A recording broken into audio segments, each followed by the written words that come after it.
Haleluya, puji Tuhan. Terima kasih. Haleluya, sahabat. Amin. Puji Tuhan. Haleluya. Baiklah, kita akan buka firman Tuhan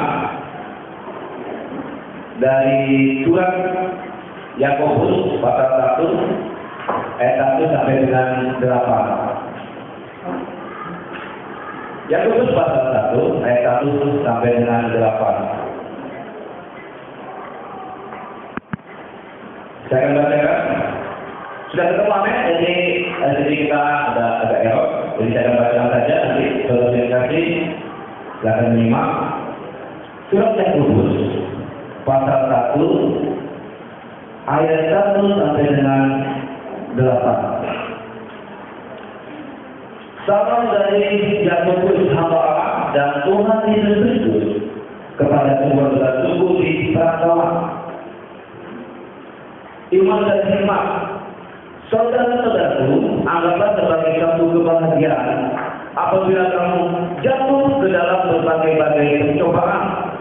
Sebab kamu tahu bahwa ujian terhadap imanmu itu menghasilkan ketekunan.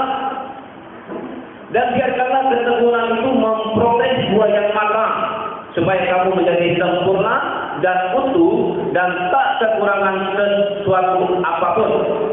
Tetapi apabila di antara kamu ada yang kekurangan hikmat, hendaklah ia memintakannya kepada Allah yang memberikan kepada semua orang dengan murah hati dan dengan tidak membangkit-bangkit, maka hal itu akan diberikan kepadanya.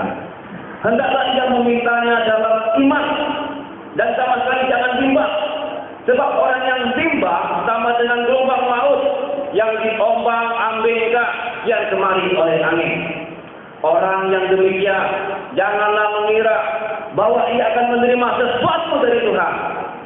Sebab orang yang mendua hati tidak akan tenang dalam hidupnya. Amin.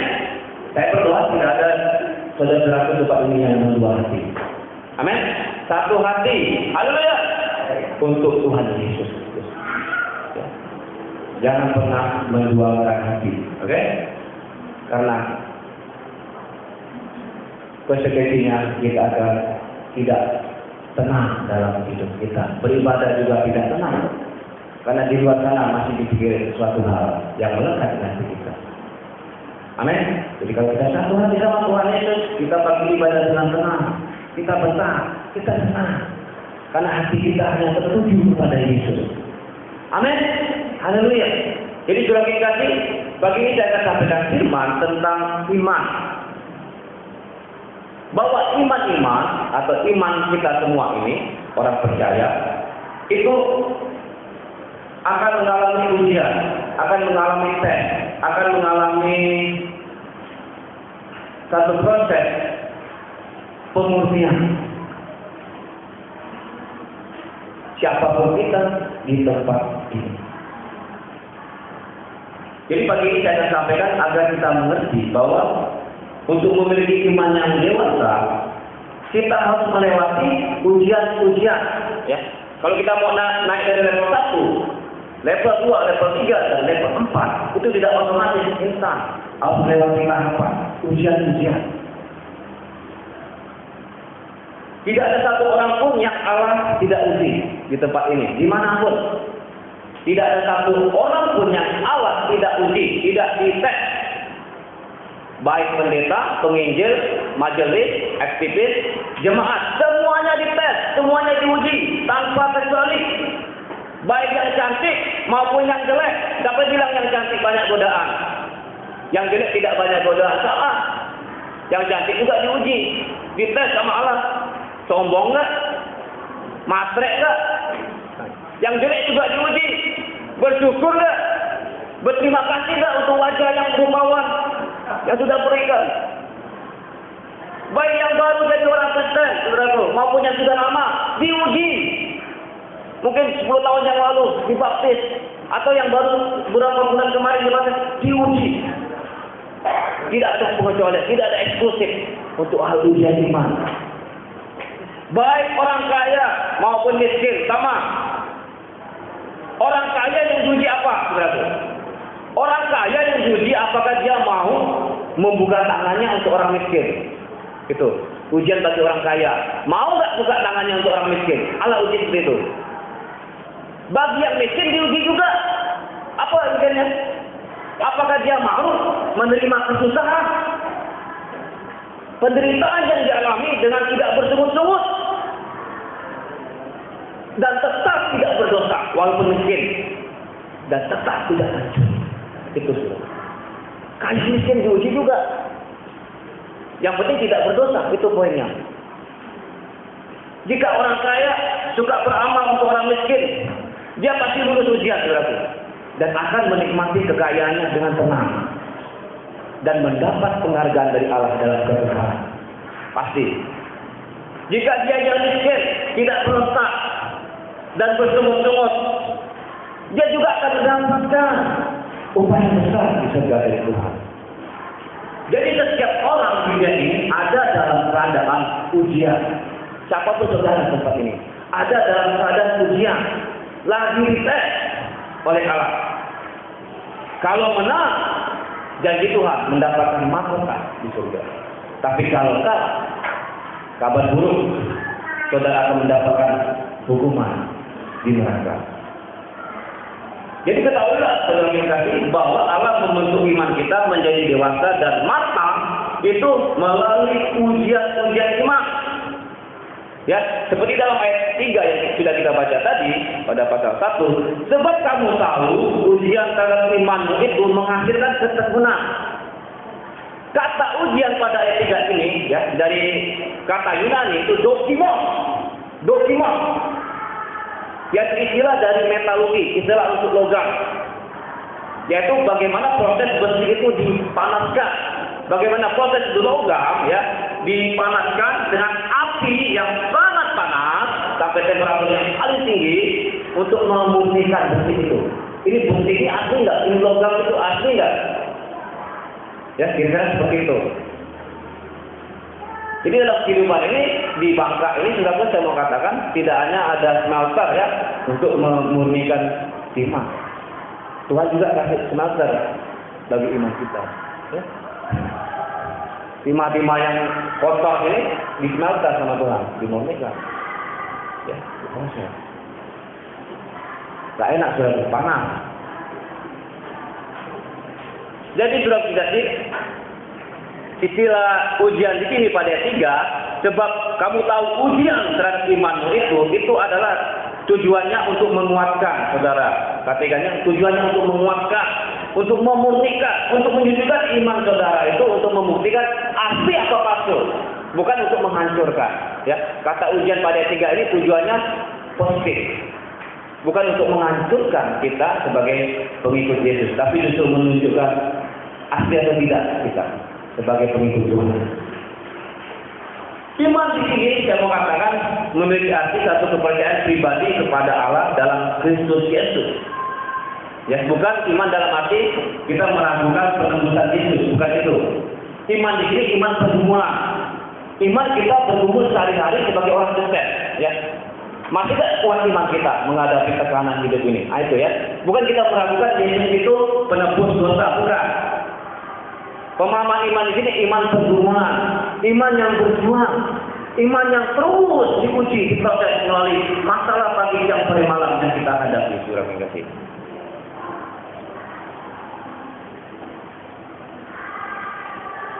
Dalam Alkitab dikatakan juga iman itu bisa berkembang, bisa bertumbuh, ya, bisa mature, bisa matang seperti buah.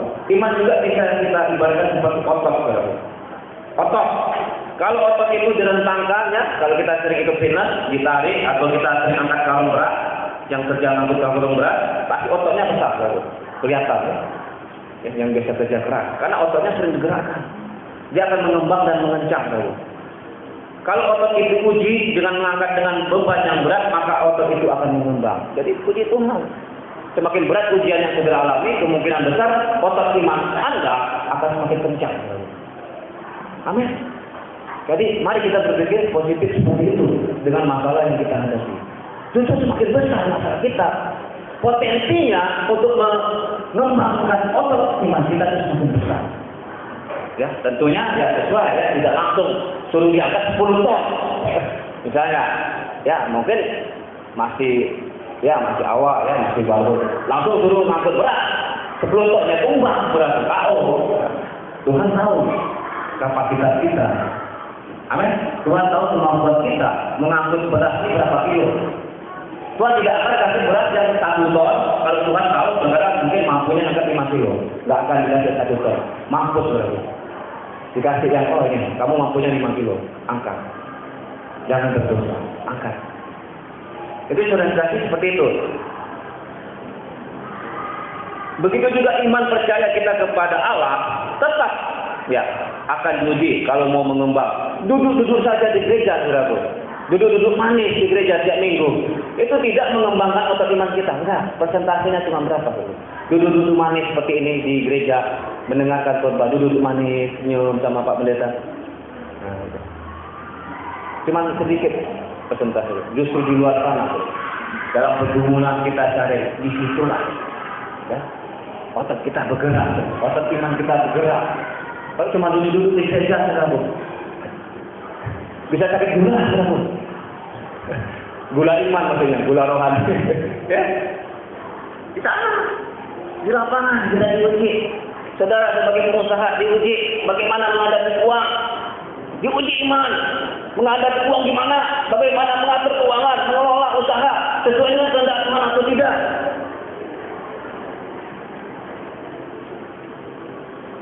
Saudara yang mungkin sedang pacaran, diuji sama Tuhan, setia nggak jaga keputusan? Imannya diuji dalam berhubungan dengan lawan jenis, melakukan free sex atau tidak? Itu ujiannya, saudara. Jaga keputusan.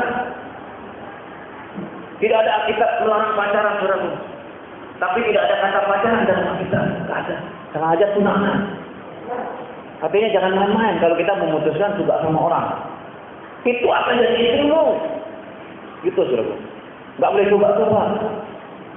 Nah, nanti kalau dia gini-gini, nggak pas, putusin aja. Dan tidak bisa. Dalam kekristenan tidak ada istilah seperti itu. Ketika kita memulai hubungan dengan seorang, itulah akan jadi calon istri kita. Tidak ada istilah pacaran. Kalau pemahaman dunia istilah pacaran boleh putus, saudara. Makanya berdoa, puasa kalau cari jodoh, saudara. Jangan nanti menyesal belakangan. Kalah diuji oleh Tuhan karena mengandalkan kekuatan sendiri. Ya ujian bagi yang sekolah juga diuji oleh Allah. Belajar keras tidak atau menyontek. Ya sama, kita semua siapapun kita di tempat ini diuji, disesuaikan dengan masing-masing keberadaan kita, profesi kita, atau kondisi dan situasi hidup kita. Masalahnya kita apakah peka, sadar atau tidak bahwa itu ujian. Itu yang penting. Ayat 7 mengatakan, ayat 17 18 akan bacakan. Apakah gerangan manusia sehingga dia kau anggap agung dan kau perhatikan dan kau datangi setiap pagi dan kau uji setiap saat. Dan kita balik mengatakan bahwa manusia diuji oleh Allah setiap saat. Bahkan ketika bangun tidur setiap pagi sudah diuji oleh Allah. Berapa banyak ya, kita sudah salah ketika bangun tidur. Baru bangun tidur sudah bersungut-sungut. Baru bangun tidur sudah keluar kata yang kotor. Baru bangun tidur tidak ada kata terima kasih Tuhan Yesus untuk nafas yang kau berikan. Langsung ngomel kepada istri, langsung ngomel kepada suami, langsung banting bantalnya dan tidur. Pada baru bangun tidur. Pada pagi, siang, sore, malam kita diuji setiap.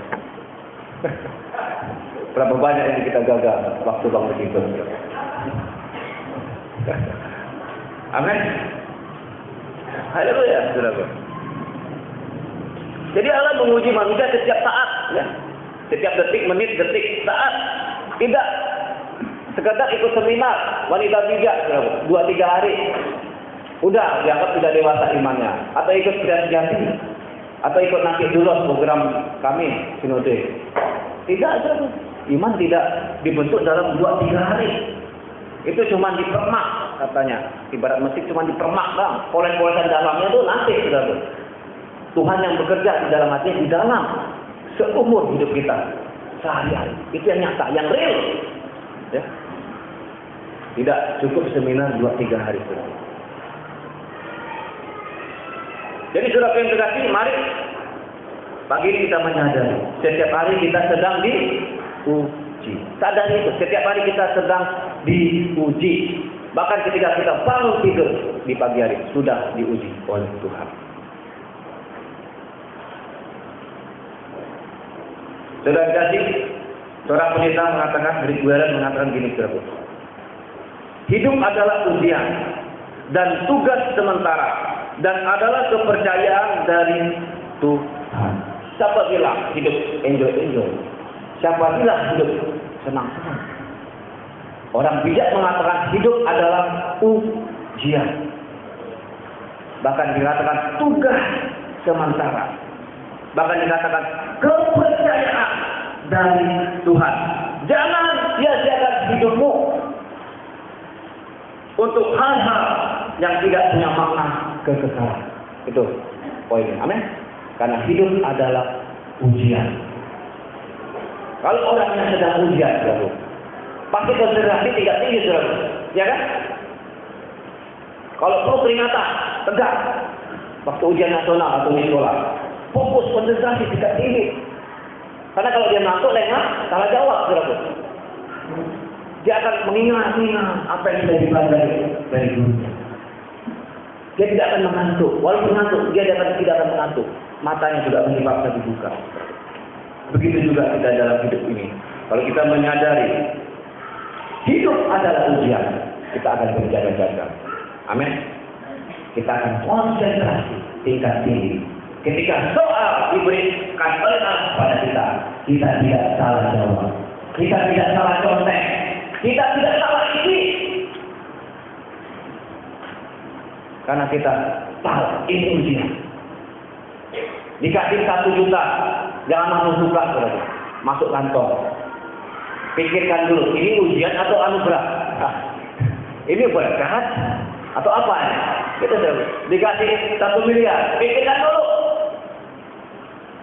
Ini berkat atau apa nih? Amin.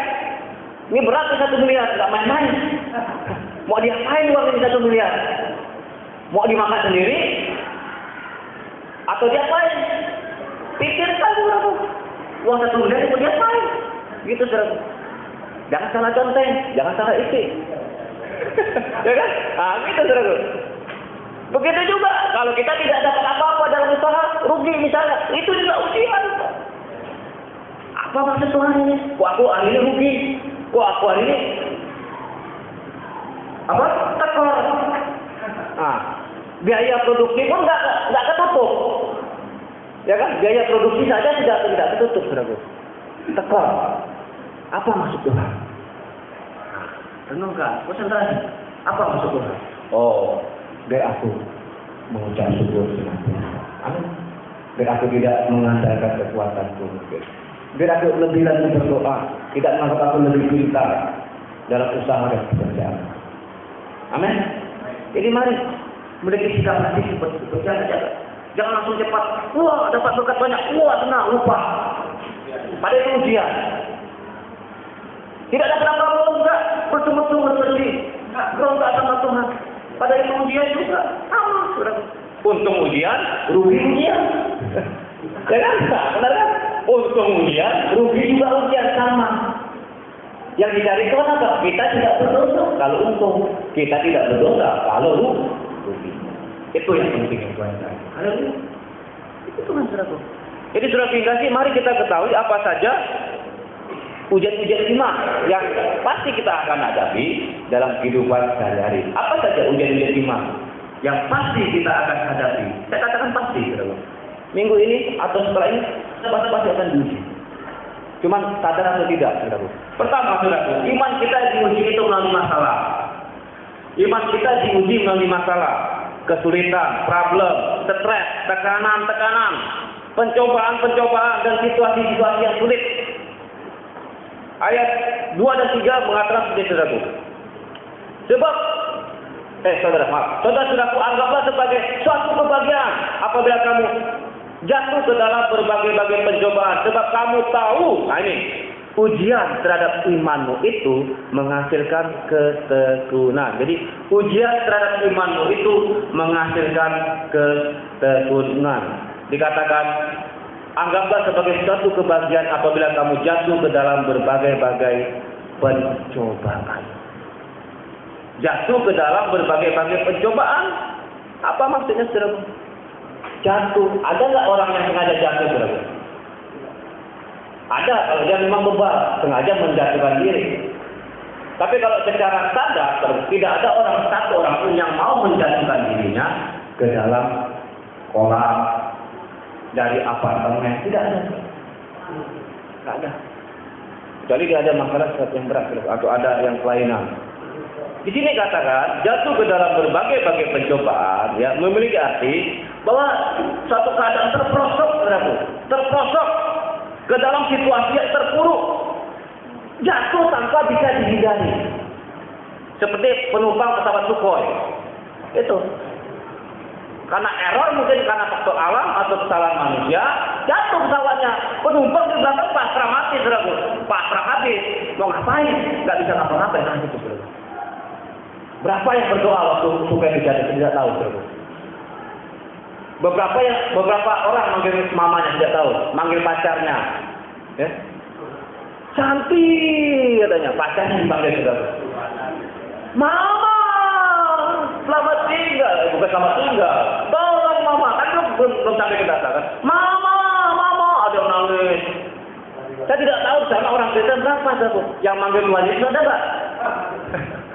Nanti di black box-nya mungkin ada rekamannya kan? Ada nggak yang manggil nama Tuhan? Ya.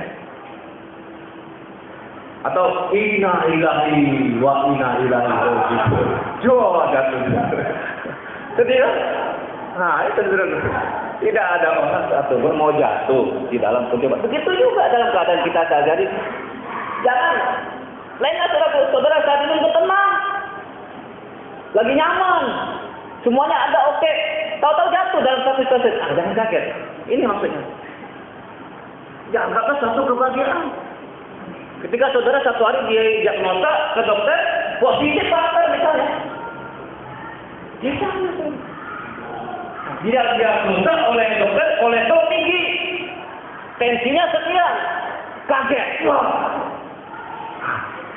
Dah. Seperti Menteri Kesehatan, saudara. Ya, kena kanker, saudara. Tapi saudara, nggak nyangka. Padahal dia sebagai konsultan, dia penasehat orang-orang yang kena kanker, saudara. Sebelum dia kena. Dia nasihatin orang-orang yang kena kanker. Sabar, Bu. Ada maksud Tuhan. Ada rencana Tuhan di hidup orang. Dia gitu, saudara. Menteri Kesehatan yang kemarin almarhum. Tahu-tahu dia periksa, saudara. Periksa biasa. Kena dia. Diagnosa positif. Seperti itu. Sebelum kita tahu kan beritanya. Dia kena. Dia biasa. Ya. Dia panggil temannya yang sudah kena duluan. Dia panggil. Mbak, mereka luluran ya. Sama-sama ibu luluran, saudara. Ya, bukan lain jenis ya, sama-sama ibu luluran. Teman akrabnya yang temannya sudah kena duluan. Mbak, kenapa Bu? Saya seperti kamu. Oh masa Bu? Itu. Saya seperti kamu. Ah masa? Kok ibu tenang aja? Ya, kemarin saya periksa. Saya positif, sama. Nangis. Begitu, saudara. Jatuh ke dalam pencobaan. Bagaimana kita bisa mencegah itu? Ini kadang misteri, rahasia dari Tuhan. Ya. Ada orang bilang orang benar yang harusnya hidup panjang umur mati cepat, saudara. Ada orang jahat didoain orang jahat mati cepat, nggak mati, saudara. Ya. Ada orang jahat sekali didoain tetangga matilah kamu cepat mati, saudara. Ada orang baik dibutuhkan, orang sayang sama dia, berfungsi dah secara sosial, berguna bagi bangsa dan negara, mati muda, saudara. Berguna bagi gereja, mati muda. Itu misteri kan? Tapi firman Tuhan katakan, siapapun kita, ketika saudara jatuh dalam pencobaan, anggaplah sebagai suatu kebahagiaan. Amin. Anggaplah sebagai suatu kebahagiaan. Bisa nggak? Anggap itu sebagai joy. Ya, saya baru baca juga kemarin di sebuah situs Seorang ibu didiagnosis kanker juga terus. Dia lain apa padahal ini bukan sebagai contoh, ini kesaksiannya. Dia lain daripada lain. Kalau orang pertama kena kanker, dia langsung cari kemo, cari informasi ke seluruh dunia, keliling. Mana medis kanker yang paling hebat? Umum ya seperti itu. Tapi dia lain. Dia konsultasi ke seorang dokter di Singapura, dokter Kristen. Kanker itu semakin disentuh-sentuh, makin ganas. Itu dokternya bilang, hadapi aja dengan pasrah, dengan keyakinan kepada Tuhan. Semakin dikemo, justru semakin ganas. Dia seperti binatang, kalau diganggu, dia semakin liar. Tapi kalau diberi, dia bisa. Gitu. Ini contoh, bukan bagi saudara yang harus rendah ya. Misalnya dia ngomong itu. Jadi dia bilang itulah. Disarankan oleh dokter itu makan di jalan saja.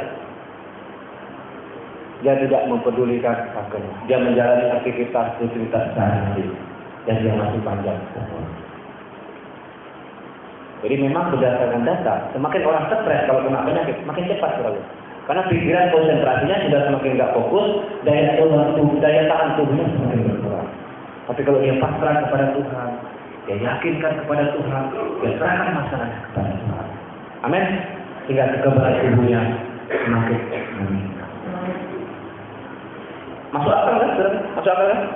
Masuk akal. Ya. Kita kena sakit apapun, semakin kita stres bukan makin sembuh kan? Makin mana? Tapi kalau kita punya keyakinan, kepasrahan, semakin dekat sama Tuhan. Sisi positifnya, tidak Tuhan bisa panjangkan 10 tahun, 20 tahun umur kita. Di panjang kita bersungut-sungut, marah sama Tuhan, kita berontak. Malah makin ganas. Jadi gitu saudaraku. Jadi ujian masalah, ya stres, tekanan dalam hidup ini, dengan itulah iman kita diuji.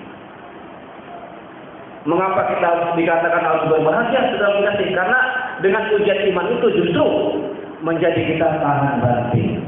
Iman kita akan jadi semakin teguh, durasinya semakin kuat. Ya, justru seperti itu, bukan kebalikannya. Maka jangan kebalikan. Jadi jatuh dalam berbagai pencobaan, bukan jatuh dalam arti kita mencari masalah sendiri, bukan itu ya. Ini banyak orang cari masalah, saudara. Sudah tahu sudah orang ngebut, kecepatan tinggi dia ngebut, jatuh, cacat atau mati, cari masalah. Nah, itulah ini konteks ini. Kita tidak tahu, saudara. Tahu masalah dalam hidup kita, sakit penyakit dasar, ekonomi kita resesi, pekerjaan kita menjadi kurang maju. Kita tidak tahu situasi ekonomi, mungkin saudara di PHK, siapa yang bisa mengendalikan ekonomi dunia? Ada melambung tinggi. Tahu kita lagi santai, anak-anak kita kena virus, digigit misalnya nyamuk malaria. Siapa yang bisa mengendalikan? Tapi firman Tuhan kan bukan itu fokus kita. Oke? Fokus kita anggaplah sebagai suatu kebahagiaan apabila kamu jatuh ke dalam pencobaan yang di luar kontrol saudara, yang di luar kapasitas saudara untuk menjalankan. Anggaplah sebagai satu kebahagiaan. Tunjukkan kemurnian imanmu, tunjukkan cintamu hanya kepada Yesus dalam suka dan duka. Pemasmur mengatakan saudaraku 116 ayat 3 saya bacakan. Tali-tali maut telah meliliti aku. Tali-tali maut telah meliliti aku atau sekarat saudaraku. Dan sebentar terhadap dunia orang mati menimpa aku. Sudah sekarat saudaraku. Kegentaran terhadap dunia orang mati menimpa aku. Dan aku mengalami kesesakan dan kedukaan. Kira-kira seperti itulah orang yang jatuh ke dalam pencobaan situasinya. Jatuh ke dalam masalah dan situasi yang sulit, apa itu sakit penyakit saudara? Mungkin dalam masalah rumah tangga, masalah suami istri, perceraian dan segala macam, masalah ekonomi, masalah pekerjaan, masalah asmara, putus cinta, pasangan kita mungkin selingkuh, kita tahu, tapi kita tidak bisa berbuat apa-apa. Bisa mengakibatkan stres yang berat, yang berujung dengan tindakan suicide, bunuh diri. Mengerikan bunuh diri. Saya sering baca berita ini, saudaraku. Nggak tahu berapa. Terakhir kemarin di Lampung atau di mana terus. Seorang suami istri, 4 orang anak, dia jaga kumpul kelapa sawit saudaraku. Masalah ekonomi. Minum racun tikus bareng-bareng. Minum. Sama-sama suami istrinya, terus ajak bareng ya, mungkin ditaruh di mie kan, taruh mie racun. Nah, mari kita naik ke surga. Nah, dan yang ke surga, ya Pak, yang surga apa ya? Nah, ini sekarang saya cari racun. Kita ada mati. Tetangga semua kaget. 6 orang sudah, suami istri dan 4 orang anak. Diselidiki, ya dia nggak tahan lalu hidup menderita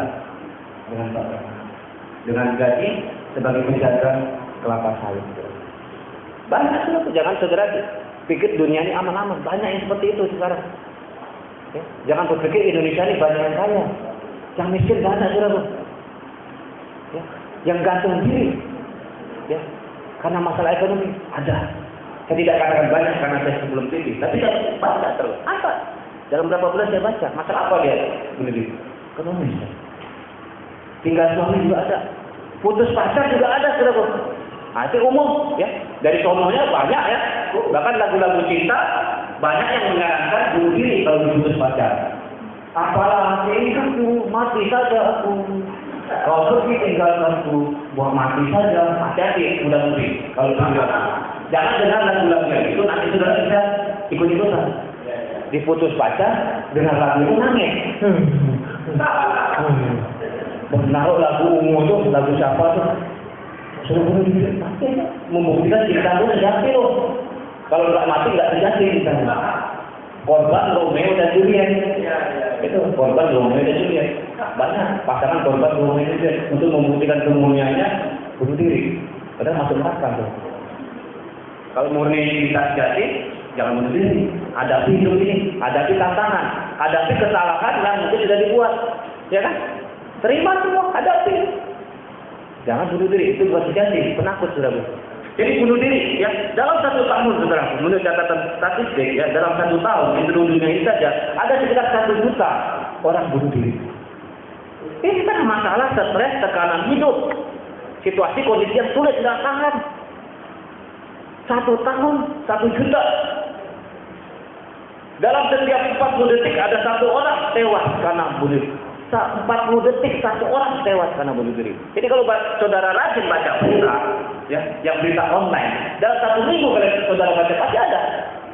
Bukti saya baru kemarin di Lampung kejadian itu saya baca. Terus beberapa hari lalu di Amerika, seorang ibu dengan 4 orang anak juga nembakin anaknya. Pertama anaknya tembak dulu, terus nembak dia mati. Kenapa? Ini suaminya pergi kabur. Nah, suaminya kabur. Mungkin nggak ada lagi yang mungkin apa kan atau apa kemana? Repot terus anak pusing. Nah, di Amerika pistol kan bebas. Kereta. Masuklah orang masuk berita. Jadi sudah singkatnya, sebenarnya faktor utama ya kenapa orang bisa bunuh diri ya. Bukan soal situasi, kondisi, stres atau tekanan itu, bukan itu faktor pemicunya, saudara. Orang bisa mengalami situasi yang sama, ya. 2 orang bisa mengalami satu sakit yang berat, tapi 2 orang ini mungkin responnya berbeda, bukan ya? 2 orang mungkin sama-sama sulit ekonominya, ya kan? Sama sulit, tapi yang satu tahan banting, yang satu bunuh diri. Kenapa? Jadi bukan situasi yang sulit yang menyebabkan mereka bunuh diri. Yang menyebabkan faktor pemicu mereka bisa mengambil keputusan itu karena emosinya tidak matang, emosinya tidak dewasa, lemah, rentan. Itu sebetulnya. Jadi mari kita memiliki emosi yang matang, amin, yang dewasa dengan memiliki iman yang kuat, yang mengandalkan Tuhan. Amin. Itu kuncinya. Kalau saudara memiliki iman yang matang, dewasa, kuat, saudaraku. Kondisi situasi apapun, lewat. Justru saudara bertemu dengan Tuhan nanti. Ketika ada dalam lembah karam, bertemu dengan Tuhan, saudara. Jadi dekat sama Tuhan. Rajin berdoa. Kalau lagi happy, pesta orang, malas doa. Tapi kita ada lembah Tuhan. Tuhan. Nah, Tuhan. Saya menit Tuhan. Jadi dekat kan? Masa Tuhan nggak dengar doa kita, air mata kita menetes dalam. Jadi dekat. Kita jadi dekat Tuhan. Kita kenal. Oh ya. Apa? Justru kita mendapatkan satu sukacita yang tidak bisa diberikan oleh dunia.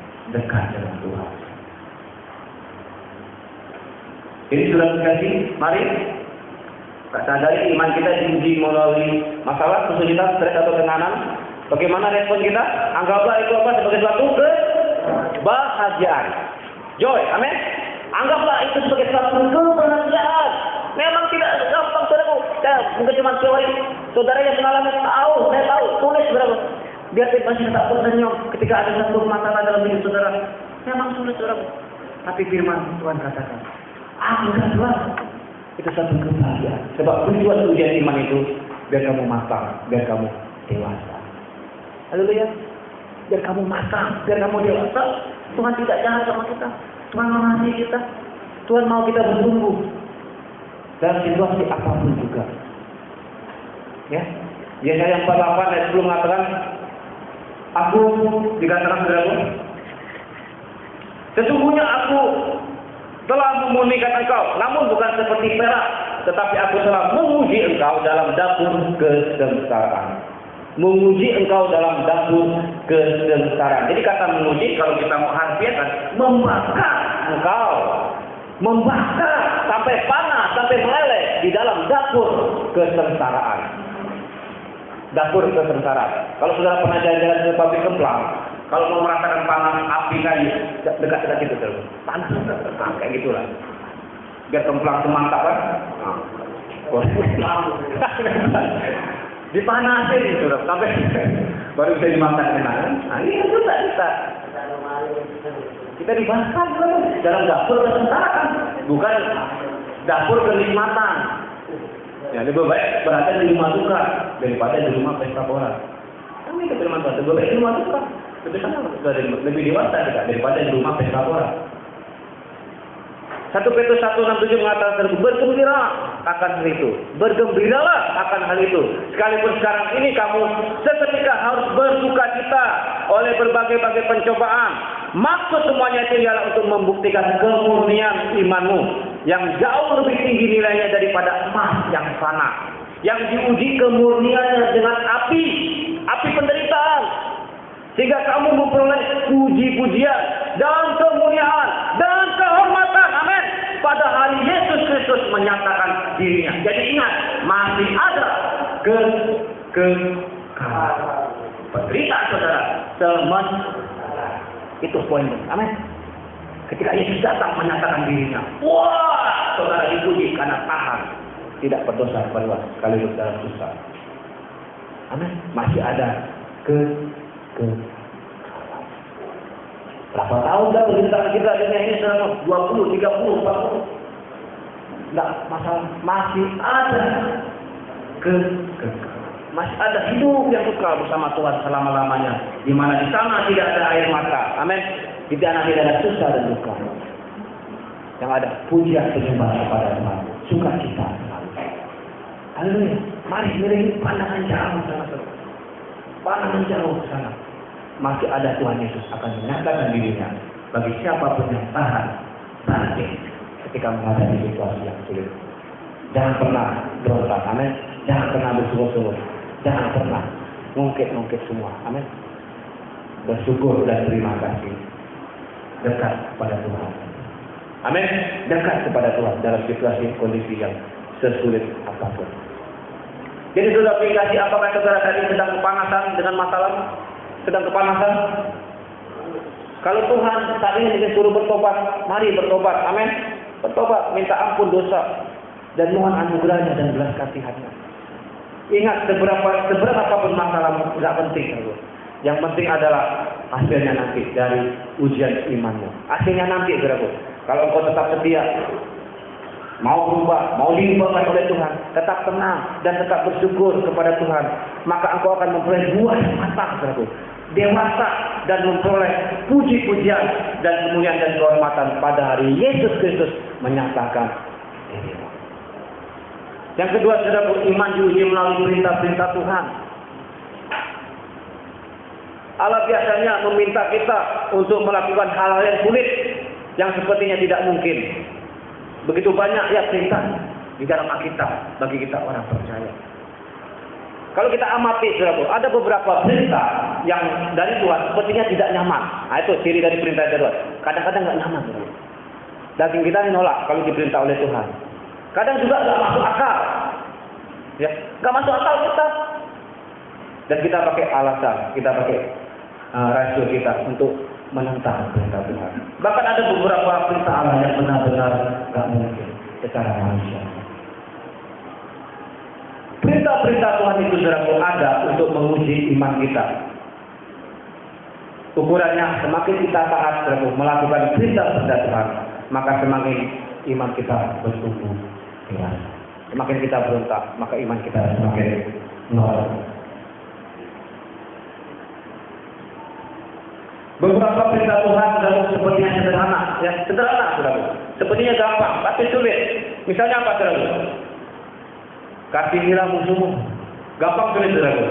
Kasihilah musuhmu. Orang yang berutang samamu tidak bayar, kamu harus kasihi. Gampang nggak? Ya kan? Kesel kan? Nah, tapi firman Tuhan, kasihilah musuhmu. Nggak peduli kamu diutangin nggak bayar, kasihilah musuhmu. Dia sudah jadi musuhmu. Ya kan? Mungkin ada pasangan sudah lari pasangannya. Doain dia, ya jangan dikutuk. Susah. Nah, minta Roh Kudus, ya kekuatan. Ini perlu kuasa supranatural untuk mengasihi musuh. Iya sudah, dan mukanya pun kita sudah gitu, dan hidungnya gini tuh. Tapi terima kasih dia, kasihi musuhmu. Utang nggak bayar, kasihi musuhmu, ya kan? Nggak nepati janji hari seminggu, kasihi musuhmu. Ya siapapun, ya guru-guru, anak-anaknya bandel, anak sekolah, suruh buat PR nggak mau, kasih guru, suruh kerja tugas loncat-loncat, ya lempar sana lempar sini. Kalau nggak punya kasih langsung dipukul saudaraku. Ya kan? Akhirnya anak ngapur orang tua ngapur polisi. Ya, kena kan kekerasan kepada anak kan? 2 tahun. Mukul murid sekarang masuk penjara Pak Iman.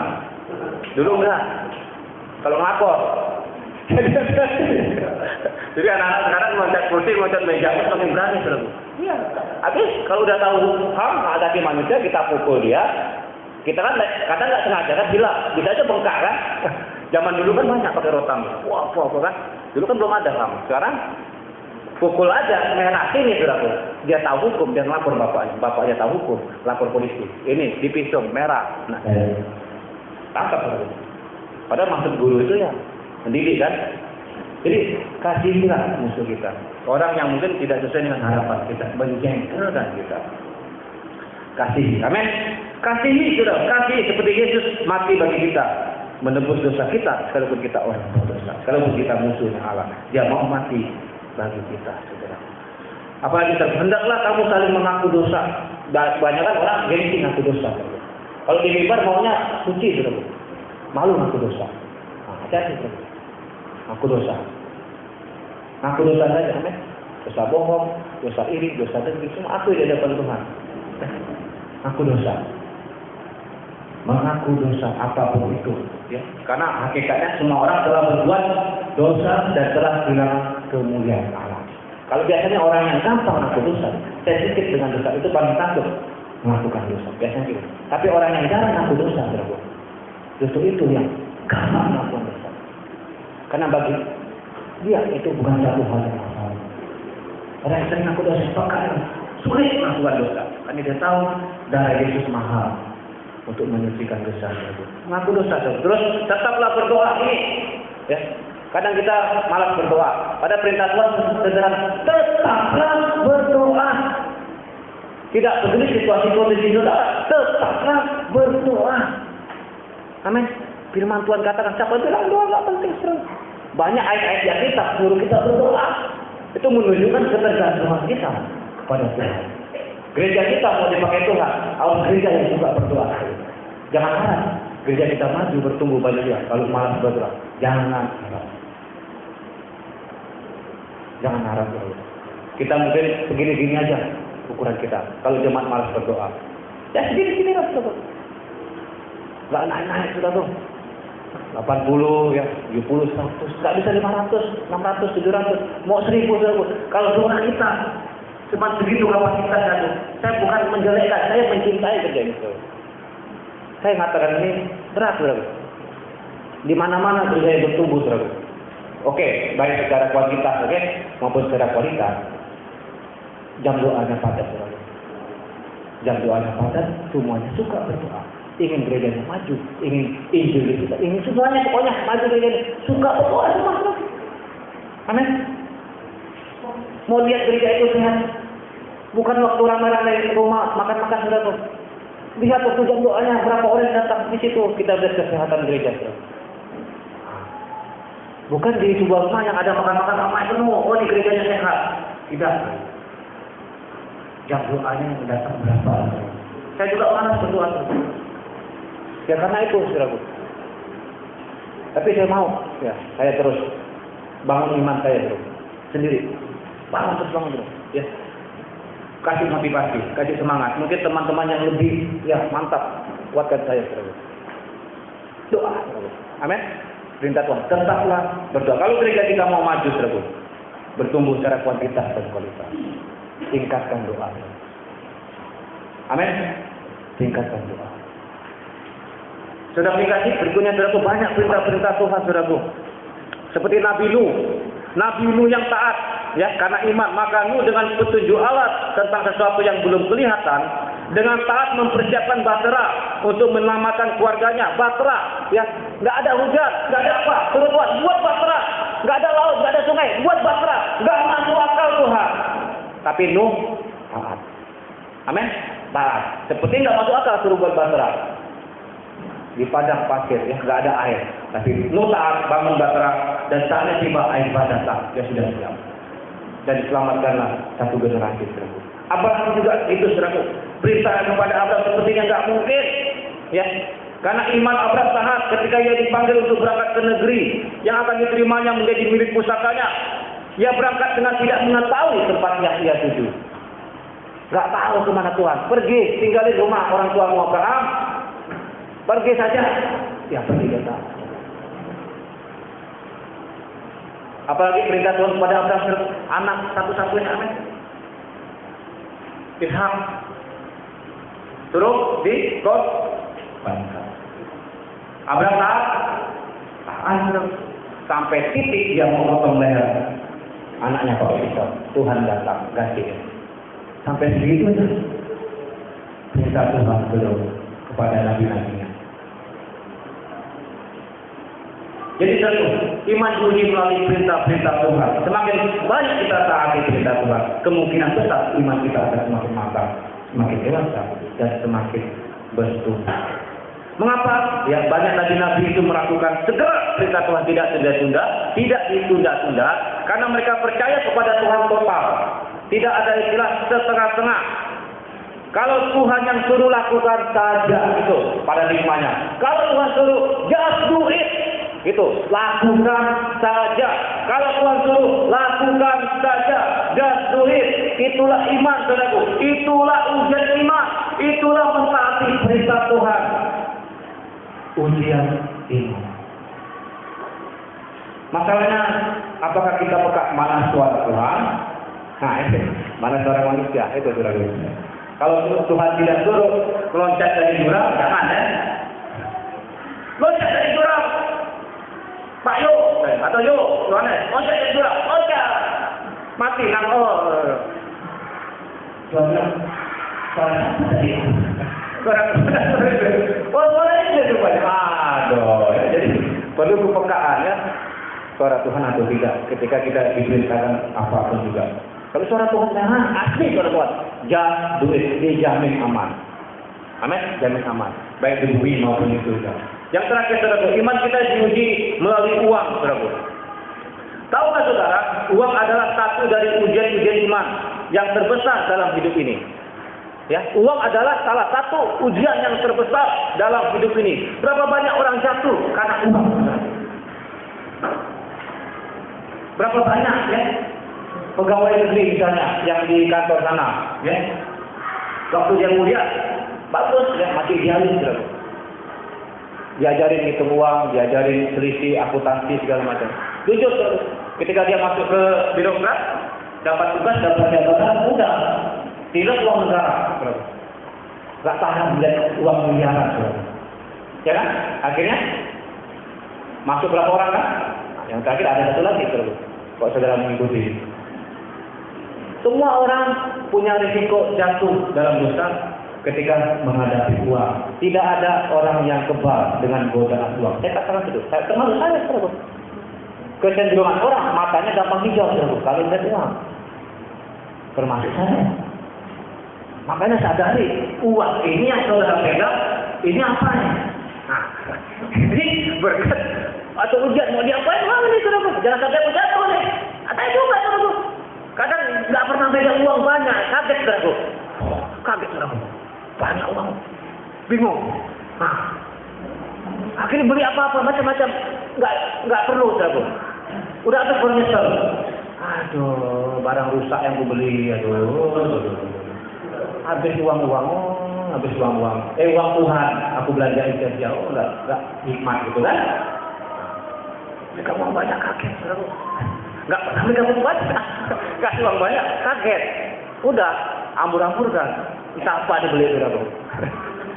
Jadi biasanya orang yang dewasa dengan kau tuh biasa pegang uang banyak. Nah, biasanya kalau biasa pegang 1 miliar, udah dia nggak emosi kan, dingin aja 1 miliar. Wah, tenang ya, ini kayak ini. Tapi yang nggak pernah megang uang, hati-hati, saudara. Nggak pernah pegang uang banyak, dikasih 1 miliar, wah kaget, saudara. Wah, aduh kaget. Ya kan? Gitu, saya nggak pernah megang 1 miliar, nggak pernah. Paling 1, 2 juta, 3 juta pernah lah ya. 1 miliar, 100 juta saya nggak pernah pegang, saudara. Kapan gini pernah pegang 1 juta? Gimana rasanya? Mana nggak? Pegang 1 miliar pernah? Mungkin nggak pegang ya, saldonya kan? Terus bilang, kenapa, saudara? Karena memang uang itu ujian, saudara. Ujian. Uang itu ujian, bukan sekedar alat. Memang dia alat, tapi itu ujian, saudara. Faktanya banyak orang terbunuh karena uang. Catatan, sejarah banyak, saudara. Orang jatuh karena harta. Yang sudah kelas-kelas level rohani paling tinggi pun jatuh, saudara. Sudah punya gelar-gelar agama, rohaniawan. Kita nggak sangka, saudara. Sudah beres keluar agamanya, keluaran sekolah, udah keluar masuk lah. Kitab-kitab itu sudah lewat semua, jatuh juga dengan uang. Jadi tidak ada yang eksklusif untuk uang, semuanya rentan, semuanya bisa hijau matanya. Jadi sadari, saudara, pegang uang jangan langsung, wah ujian ini. Mau cobain uang, 1000 sekali ikut, saudara. Bukan soal jumlah, ujian. 1000, saudara menganggap itu bukan ujian, 1000, saudara. Coba pegang 1000, saudara, di kantong. Parkir motor di pasar. Uang cuma 1000. Tukang parkir sudah begini, saudara. Nggak ngasih malu orang lihat kan? Apalagi kenal. Dipanggil, malu, saudara. Dilihat, oh ayo nggak boleh parkir. Aduh, saudara. Padahal uang cuma 1000. Kasih lah Pak, 500 Pak, kembali Pak. 500 Pak, kembali Pak, 500. Nanti kalau pakai dana sudah 500 lagi. Atau ya kasih 1000 lah sudah. Sampai rumah nanti kan dapat lagi. Jadi sudah kasih. Amin. Jangan kita pegang uang itu biasa.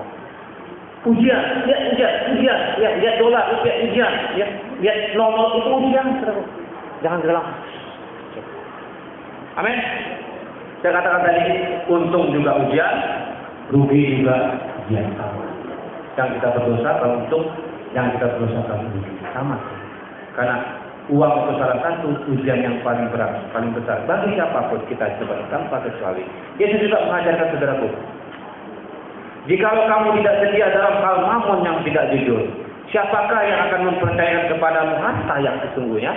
Lukas 16 ayat 11. Maksud Tuhan Yesus adalah ada hubungan yang langsung, saudaraku.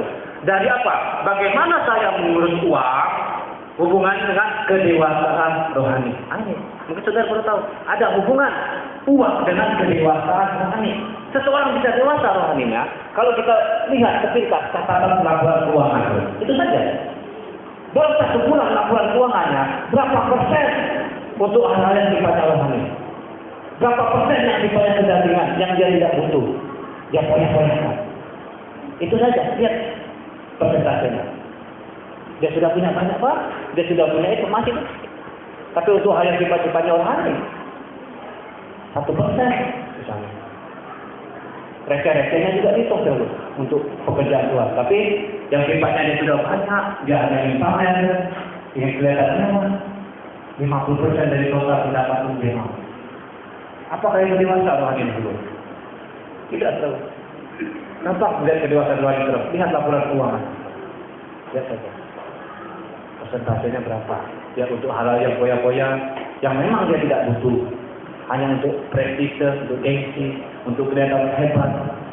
Sementara untuk hal yang sifatnya rohani, cuma sekian persen. Orang-orang yang susah, mungkin orang-orang yang nggak makan, nggak pernah dipikirin, saudara. Orang-orang yang tidak bisa sekolah, nggak ada biaya, saudara. Mungkin perlu beasiswa, nggak pernah dipikirin, saudara. Mungkin orang-orang yang sakit, nggak punya biaya berobat, nggak pernah dipikirin. Apa itu dewasa rohani, saudara? Jadi saudara, itu mengukurnya, saudara. Jadi iman diuji melalui uang. Ada hubungannya uang dengan kedewasaan rohani. Bagaimana saudara mengatur keuangan? Ada hubungan dengan kedewasaan rohani saudara. Jadi pertanyaan yang penting saudaraku untuk soal urusan uang untuk membagikan saudaraku. Ubah pada iman kita saudaraku. Gini ubahnya saudaraku. Bukan berapa banyak uang kita yang harus kita berikan kepada Tuhan atau pekerjaan Tuhan atau orang-orang yang susah. Bukan. Ya. Tapi berapa banyak uang Tuhan yang harus kita simpan di dompet kita. Jadi bedanya itu. Kalau kita punya banyak emas itu, gampang kalau kita murah hati, kita royal saja untuk kebutuhan orang yang susah. Pasti, karena uangnya bukan milik kita, milik Tuhan. Konsepnya mengembalikan, kan? Bukan beri, mengembalikan. Banyak diberkati, banyak kembalikan. Sedikit diberkati, ya sedikit itu. Itu konsepnya itu. Jadi paradigma orang Kristen, uang itu bukan milik kita, saya katakan. Milik Tuhan. Harta kita, rumah kita, milik Tuhan. Konsepnya bukan kita ngasih Tuhan, saudara. Kembalikan. Banyak orang susah, pekerjaan Tuhan belum selesai. Ya, penginjilan misi semua perlu dana. Ya, banyak orang nggak bisa sekolah, beasiswa. Ya, anak yatim itu banyak, saudara. Banyak. Tanggung jawab Tuhan sebenarnya suruh bagi kita orang-orang yang mungkin banyak diberkati. Tapi yang sedikit juga sama. Yang banyak atau sedikit, tetap uang itu milik Tuhan, bukan milik kita. Enggak cara kita bawa. Tuhan tanya, kamu apa yang berkat yang sudah aku berikan kepadamu? Wahyu itu saja tanya Tuhan. Kamu apa ya? Ya, sedikit atau banyak. Cuma itu Tuhan tanya. Dan bagaimana kamu mendapatkan uang itu? Itu yang Tuhan tanya. Bagaimana kamu mendapatkan uang ketika kamu di bumi? Dengan cara-cara apa? Halal, jujur, ya, dengan benar-benar, ya. Dan bagaimana kamu mengelolanya? Jadi dua ini yang ditanya Tuhan untuk soal keuangan itu. Jadi hati-hati saudara. Jadi iman kita diuji melalui uang. Jadi saudara kasih, mari ya kita sadar itu pagi ini bahwa tidak ada jalan pintas. Amin. Tidak ada jalan pintas untuk memiliki iman yang dewasa.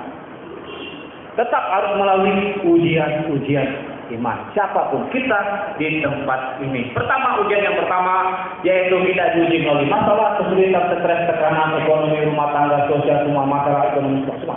Itu ujian, anggap. Kita tidak bisa kendalikan situasi, nggak bisa. Tapi kita bisa mengendalikan sikap iman kita. Yang kedua, iman kita diuji melalui perintah Tuhan. Tahan nggak? Mau nggak kita memiliki iman yang mengandung risiko?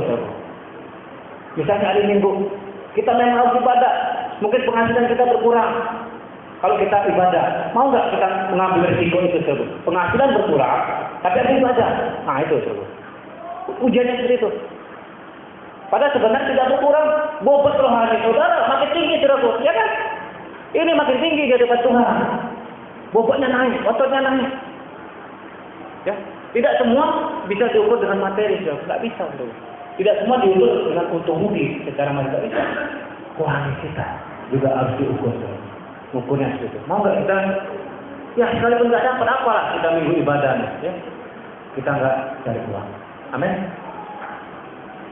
Atau nanti setelahnya, ya kita bisa bekerja. Yang penting pagi ibadah. Itu iman terus. Ada risiko terus. Itu baru iman. Yang ketiga dalam iman juga diuji ya melalui uang, ya, seperti sudah sampaikan tadi. Nah, kedewasaan rohani seseorang diukur dari bagaimana dia mengelola keuangannya. Demikianlah firman Tuhan pagi hari ini. Saya akan bacakan, saya akan berdoa, nanti kita nyanyikan.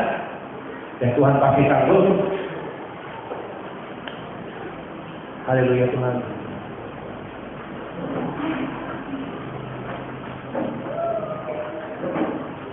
Haleluya. Puji Tuhan. Kenaikan